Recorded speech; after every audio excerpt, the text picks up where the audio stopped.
Shalom, puji nama Tuhan. Saya bersyukur saya boleh membuat video kesaksian ini di mana Tuhan mengubahkan kehidupan saya. Nama saya Carolina Kasonso. Dari kecil saya sudah terlahir sebagai orang Kristen. Papa saya seorang pendeta. Tetapi saya mengenal Tuhan Yesus secara pribadi itu ketika saya duduk di bangku SMP.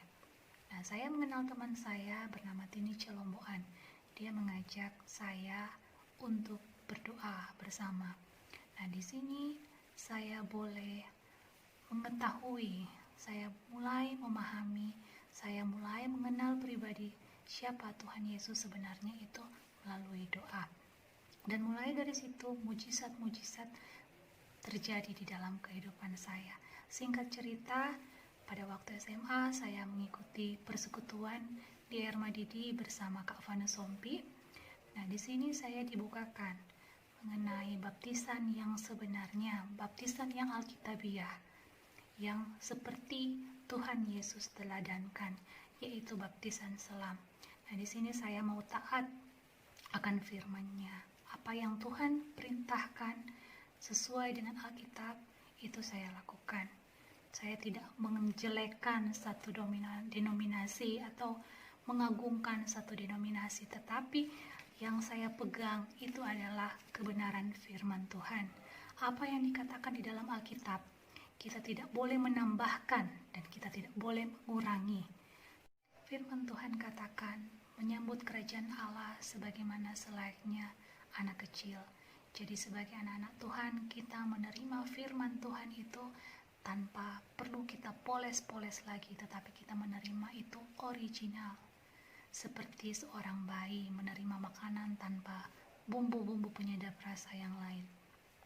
Nah, mulai dari situ saya mulai ikut kegiatan kerohanian, saya mulai aktif untuk melayani, dan Tuhan memperlengkapi saya dengan karunia-karunia. Dan saya pergi ke rumah sakit, saya mendoakan orang sakit, saya ikut pelayanan-pelayanan di mana-mana, dan di situ Tuhan memakai saya untuk menyembuhkan banyak orang sakit. Tuhan memakai saya untuk mengusir banyak roh-roh jahat. Nah, dari sini saya mulai menjadi terlalu sibuk dengan apa pekerjaan Tuhan itu. Saya sibuk menjadi Marta. Saya sibuk melayani pekerjaan Tuhan. Tetapi saya mulai lalai menjadi Maria. Saya mulai lalai berdoa. Saya mulai lalai membaca firman. Nah, di situ awal saya jatuh. Kehidupan kerohanian saya naik turun, jatuh bangun, dan itu berlangsung lama. Nah, setelah wabah COVID-19 terjadi di Indonesia, Tuhan mengangkat aku kembali. Tuhan membawaku kembali ke jalannya Tuhan. Betul-betul COVID-19 ini membawa perubahan besar dalam kehidupan saya, di mana saya meriset kembali kehidupan saya bersama Tuhan. Saya hidup sepenuhnya bergantung kepada Tuhan. Saya hidup betul-betul berserah kepada Tuhan. Dan saya mengutamakan hubungan itu bersama Tuhan, bukan lagi sesuatu hal yang terpaksa aku lakukan, tetapi suatu kebutuhan rohani saya, di mana saya tidak bisa hidup tanpa Tuhan. Apa yang dahulu kuanggap keuntungan bagiku, sekarang kuanggap rugi karena Kristus. Firman Tuhan selalu mengingatkan aku di Ulangan 28 ayat 3. Tuhan angkat engkau menjadi kepala dan bukan ekor. Engkau akan tetap naik dan bukan turun. Dan saya bersyukur selama COVID-19 ini, selama lockdown ini, saya dipertemukan dengan banyak sekali hamba-hamba Tuhan yang luar biasa. Saya dipertemukan dengan Ibu Hana Hudson, di mana Ibu Hana Hudson ini membuka sekolah doa dan kenabian. Kami belajar kunci keberhasilan sebagai anak-anak Tuhan, sehingga pelayanan-pelayanan itu lebih efektif lagi. Nah, kita diajar di sini otoritas kita sebagai anak Tuhan, identitas kita sebagai anak Tuhan.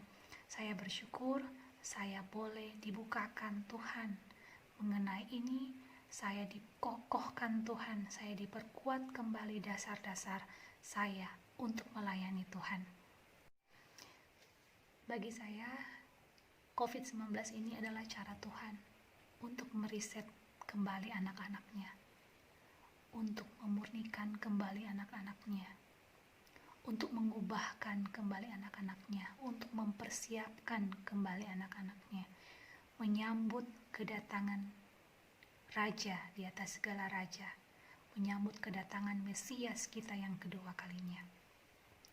Dan saya bersyukur, saya rindu untuk membagikan apa yang Tuhan sudah sampaikan kepada saya, dan ini harus saya sampaikan supaya saya tidak merasa berhutang kepada Tuhan, dan Tuhan mengatakan saya sampaikan dan saya mau taat.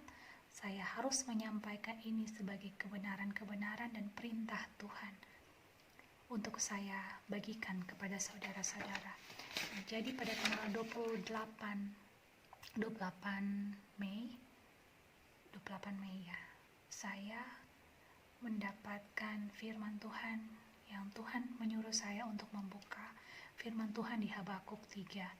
Nah, di situ saya membaca, sekalipun pohon ara tidak berbunga, pohon anggur tidak berbuah hasil, pohon zaitun mengecewakan, ladang-ladang tidak menghasilkan makanan, kambing domba terhalau dari kurungan. Dan di sini saya tanya, Tuhan, apa maksudnya ini? Nah, di sini saya mendapatkan pengertian kalau akan terjadi kesusahan.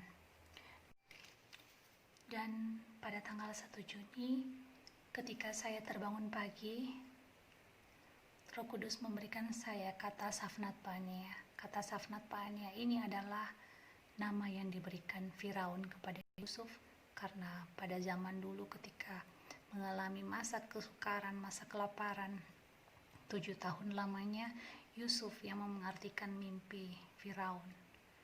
Dan ini Tuhan mengingatkan saya bahwa sebagai anak Tuhan kita harus mempersiapkan lumbung-lumbung padi, kita harus mempersiapkan bekal-bekal untuk melewati masa kesusahan nanti.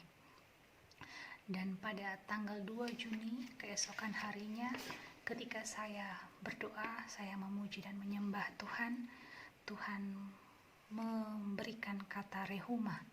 Situ Tuhan, saya tidak mengerti apa ini kata rehuma. Tolong saya Tuhan untuk saya memahami apa arti kata rehuma ini. Dan Tuhan menuntun saya untuk membuka di Amsal 13 ayat 23.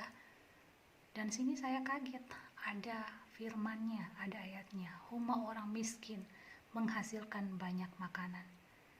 Dan di sini Tuhan mengatakan rehuma itu artinya kembali bercocok tanam. Kita kembali ke zaman dahulu seperti Adam dan Hawa. Pertama kali di dunia ini, di bumi ini, mereka pekerjaannya yaitu bercocok tanam. Dan Tuhan membawa lagi saya kepada Amsal 7 ayat 1-2. Hai anakku, berpeganglah pada perkataanku dan simpanlah perintahku, maka engkau akan hidup. Dan di sini semoga kesaksian saya ini dan apa yang saya bagikan kepada saudara-saudara semua bisa memberkati, menjadikan berkat bagi kita semua. Dan segala pujian, segala syukur, hormat, kemuliaan hanya bagi Tuhan saja. Puji nama Tuhan. Shalom.